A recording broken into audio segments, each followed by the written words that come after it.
One, how are we doing today? Checking where I am going live.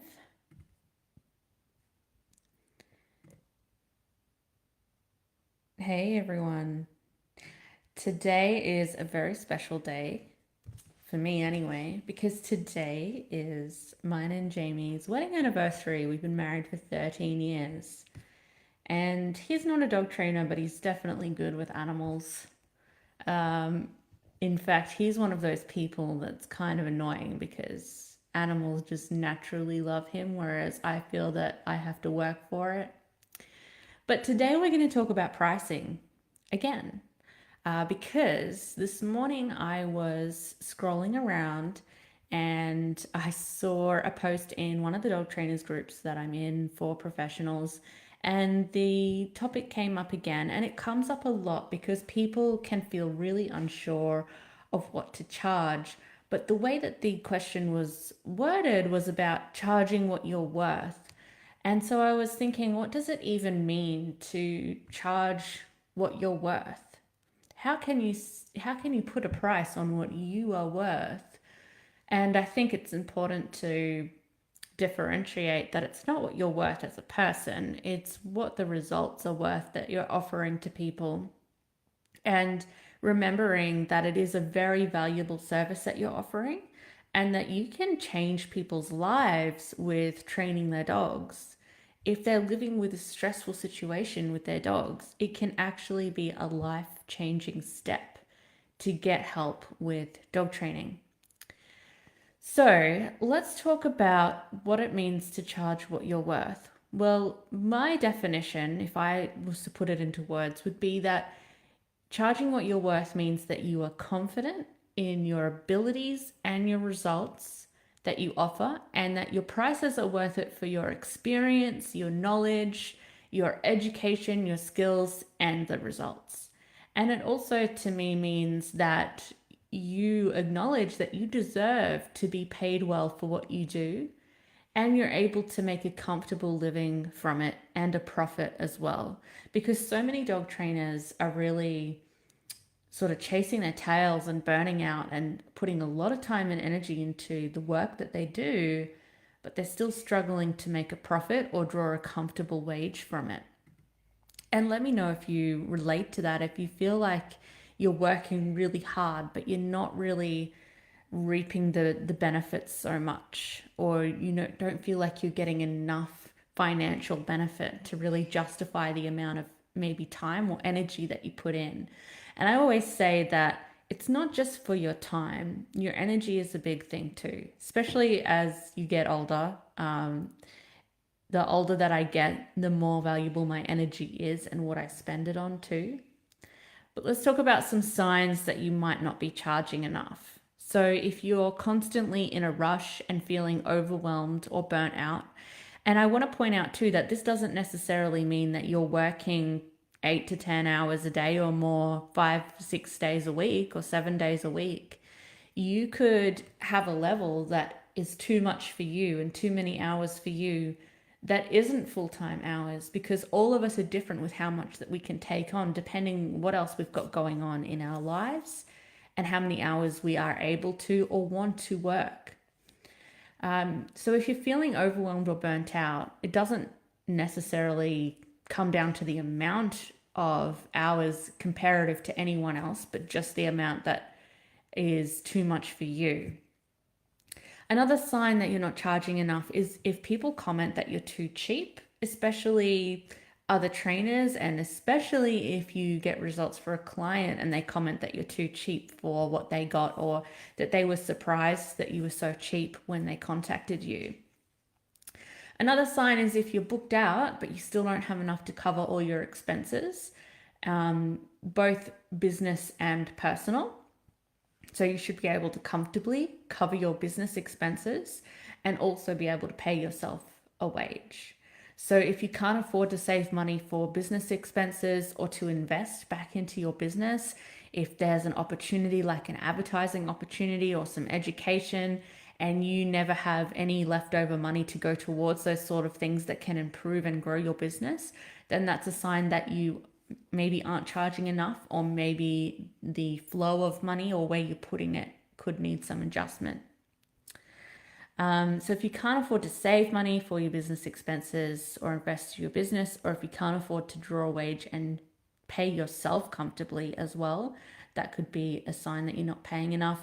And things like ordering stock, paying bills for the business, paying taxes as well, making sure you have enough set aside for tax. Hey, Natalie, good to see you. Thanks for tuning in.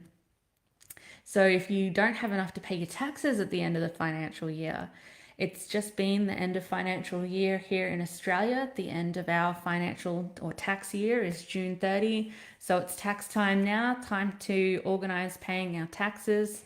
And a lot of people will be scrambling to come up with the money for that, especially the way the current situation in the world is with people being strapped for cash. So organizing that so that things are covered and setting aside it as you go and having enough to do so and still being able to take a profit is really important.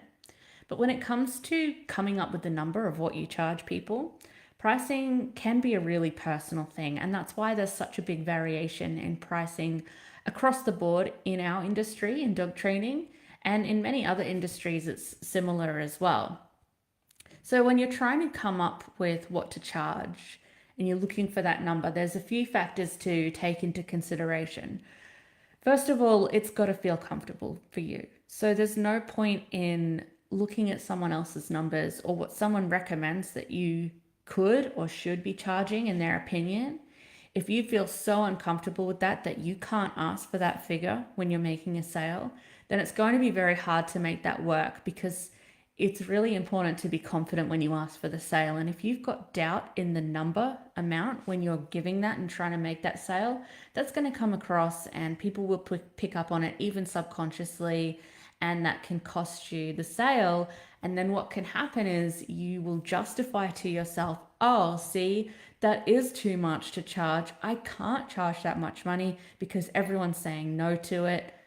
Told you so. It's just not going to work for me. It's just not going to work in my area or with my customer base.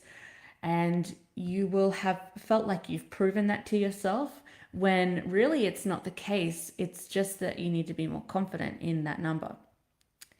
Now, another thing that you need to take into consideration is the amount of work that you personally can take on without burning out, fitting it into your lifestyle, and the expenses that you need to cover in your business and your personal expenses.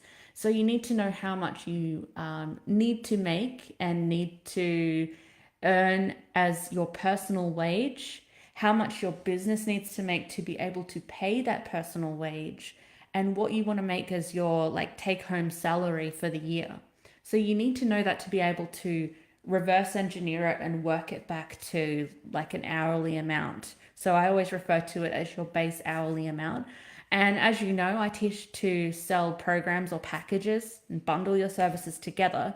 So it doesn't mean that you need to charge an hourly rate to the client when they're paying you, but you need to know what your base hourly rate is and what your overall goal for the year is. Break that down to the quarter, break that down to the month, and break that down to the week so that we can try and get something steady even with all the ups and downs of this sort of business. Hi, Shelley, good to see you. So lots of things to take into account there. And if you haven't done it yet, make sure you do my pricing guide, which is in the new program creation kit with some more details about figuring out the numbers part, especially if you feel like you've got no idea what to charge, you don't know where to start, and you just want someone to tell you some calculations to do. And it still allows you to set the goal, because you set the first goal of how much you want to make in a year, and then the calculations that I give you help you to reverse engineer that. So you still have some control over what's comfortable to you and what is realistic and what you need to make for your lifestyle as well. So I'll put the link in the comments and the description of this video as well. So another thing, and this is a really big one, is you do need to take into account the area that you live in and the supply and demand. But I will tell you Every single dog trainer I have spoken to, or almost every dog trainer, has always said to me something about, in my area, insert problem here. So they think that in their area, the people are different, or the people are really old school, or the people don't believe in training their dogs. Maybe they're like in my area, there's a lot of farmers, old school farmers, that don't believe that dogs need a professional to train them. The dogs should just do what they're told. And so when I started out, a lot of people would say, this is the attitude around here. People aren't going to pay for dog training. No way. They're just going to, make the dog do what it's told. It's a farm dog. And if the dog is that naughty, it's not going to last, or they're going to take it out the back and shoot it. Things like that. And so if people live in that sort of area, that comes up a lot. Another thing that happens is if they live in an area that's like a small country town, they feel like there's maybe not enough people, or that mindset of the dog doesn't need a professional trainer. Population, that's a huge one that comes up if people are in a smaller area, but that's all really relative as well. So some people that I talk to that think they're in a really small area, they're in an area that is bigger than some of my other students that are doing 5 figures a month in small areas. So it's not necessarily going to hold you back if you're in a small town or a country environment. The other thing that can vary by area is the amount of competition, right? And so people can feel like, well, there's too much competition here. And I've had students as well that have had a lot of competition that's charging really cheap rates, and they didn't feel like they could compete with that. And they weren't even willing to work for that low because they couldn't live off that. But they were worried that if they charged more than that, no one would hire them because the competition is cheaper. Well, they went on to charge a lot more and be the most expensive dog trainer in their area, and still being fantastically busy and get to those 5 figure months. Shelley says, how do you get those clients? That's a great question. And that's always like the next question when we talk about all of this marketing stuff is, how do I get the clients?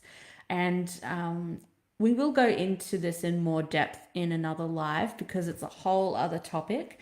But for now, to get you started, I think the best way might be to check out my blog on 62 ways to get dog training clients. Have you seen that one yet, Shelley?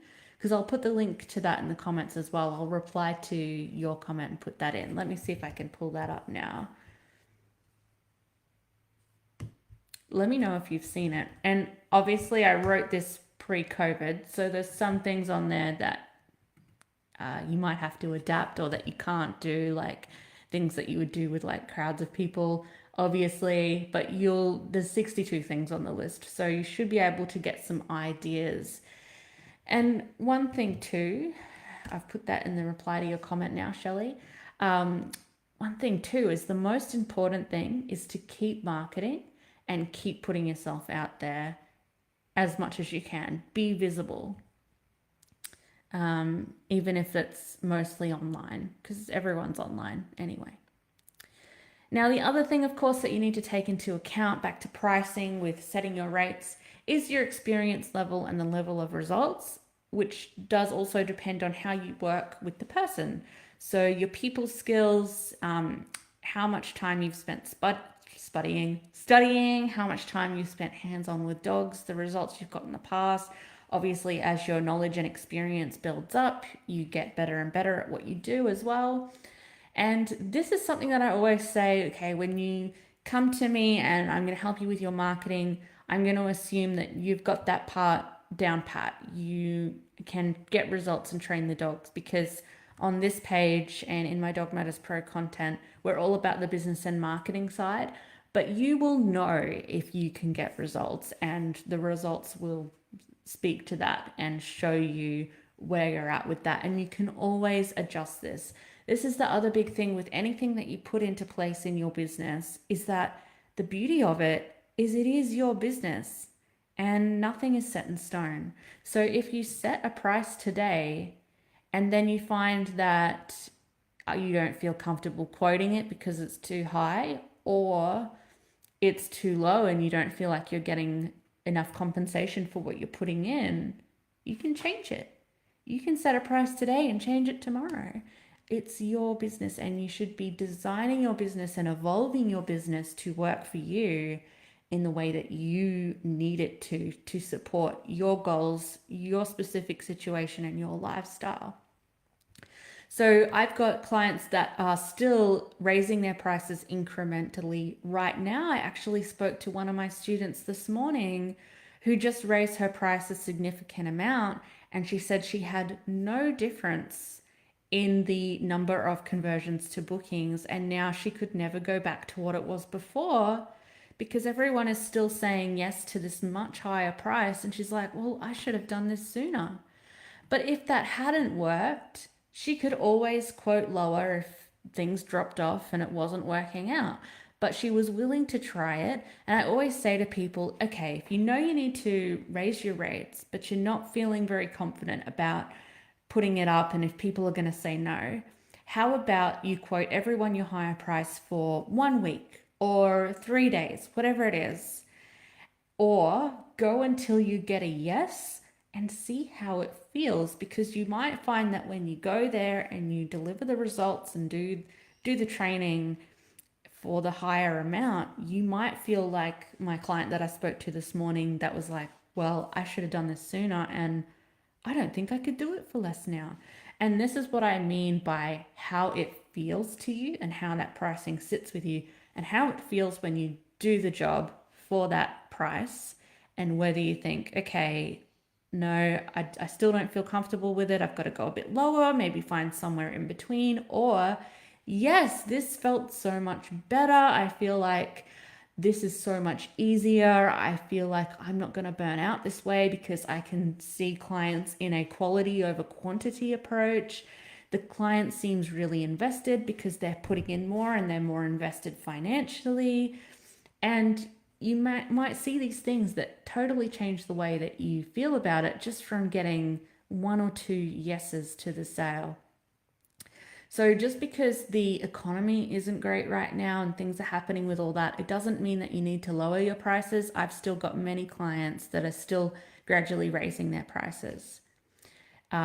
What you could do is save on expenses while you either keep your prices steady or raise them. But that's sort of a whole other topic as well that I might add to my list of topics to cover of getting through these tough economic times. So when you think about what feels comfortable to you and what annual income goal you want to set, the way that you think and the way that you feel about money and the things that you believe about money will also have an effect. And this is actually huge. It's what we call money mindset. And this is your beliefs about money, and it comes from early childhood and the things that you hear and learn about money from when you're a toddler and up.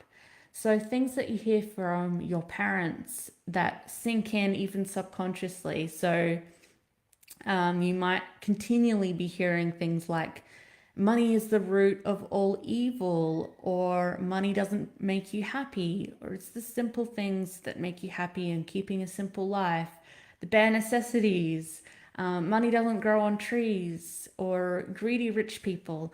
I was listening to Disney music last night while I was making fried rice. And Natalie said I got busier during this pandemic. And you know what? A lot of trainers have. A lot of trainers have. Trainers, I've spoke to someone the other day that was booked up till the end of October. It's going gangbusters, so it's fantastic. And I think it's because people maybe are finally having more time to put into it, or they've spent more time with their dogs at home and realize they've got some naughty habits, or they've got a quarantine puppy, all of these things. And a lot of trainers are doing fantastic, which is great. And I think that's also what's bringing up some of this burnout issues, and people feeling like, well, I'm so flat out busy and I don't know if I can sustain this energetically, even though I love how busy I am getting lots of bookings. It's taxing work. It takes a lot of energy, dog training. It's emotional energy. It's investing into this result. It's caring about the dog and the client and wanting it to work for them, and it's problem solving, thinking hard as you're problem solving during the lesson and in between, thinking about it when you go home. it takes a lot of energy. So it's something that you do need to spread out a little bit, make fun, have breaks for. But back to money mindset, jumping all over the place here. I was listening to Disney music last night and the Bare Necessities from the Jungle Book came on. I was singing along. I love Disney music. I love Disney, especially the old school stuff. And I was thinking, wow, I actually loved the Jungle Book as a kid and I loved this song. And I remember my mum explaining to me what it meant and that people that have less in life are happier than people that have more. And that sort of lesson can have a huge impact on how you view money and making money, which filters down to how confident you are about what you charge and what you can charge and how much you can make. And if you know me at all, you know that I fully believe that just because you're passionate about dog training and you do it because you love it, it doesn't mean that you don't also deserve to make a good living from it. You can have both. So another other things that like your parents might say or people in society say is like the rich get richer and the poor get poorer, greedy rich people, um, all heaps of things like that. And looking at movies, popular culture, it's always like the evil people are rich and evil, and the good, modest people live really sort of poorly or frugally. They don't have much, but they're happier and they're a nicer person. So all of these sort of things sink through so that especially women, it seems, feel guilty about making money or charging higher prices. They just want to help everyone, which is lovely, but you still also have to take care of yourself and charge what you're worth. So the other thing that comes into pricing is how you want to position yourself in the market. Do you want to be the budget option or do you want to be the premium option? And if you do want to be the premium option, do you have the self-belief in all those things we talked about to be able to do so? Because you really do need that self-belief first to be able to position yourself as a premium option. You need to feel that you're premium and believe it and see in your own business, yes, this is a premium offering or a premium service. So are you also comfortable with being out of someone's price range? Are you comfortable with it if someone says, no, I can't afford you? That can be really scary for people to say that they can't afford it. And if you get a few of them in a row, it can throw you off and take a hit to your confidence where you feel like, oh, maybe I am charging too much. And sometimes it's just a total fluke that you might get several people saying no in a row, and it has nothing to do with you or your prices.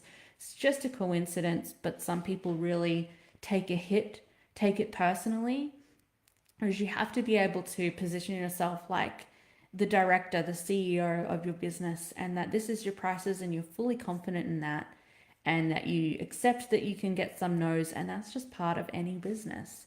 Because no matter what you charge, high or low, some people are going to think it's cheap and some people are going to struggle to afford it or think it's expensive.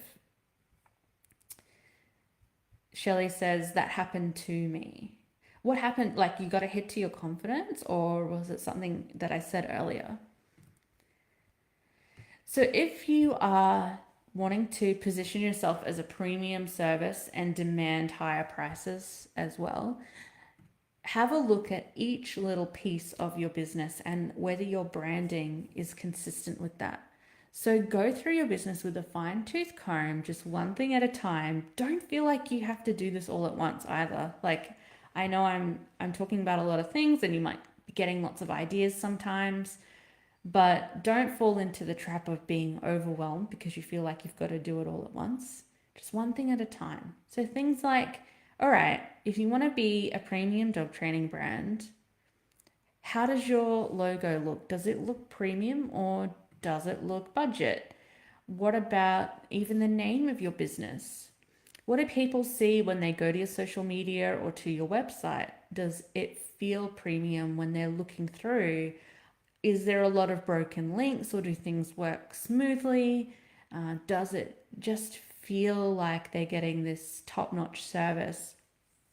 The way that you conduct yourself during the lesson, the time that you arrive. Are you always late or are you always on time? Do they get a text message reminder?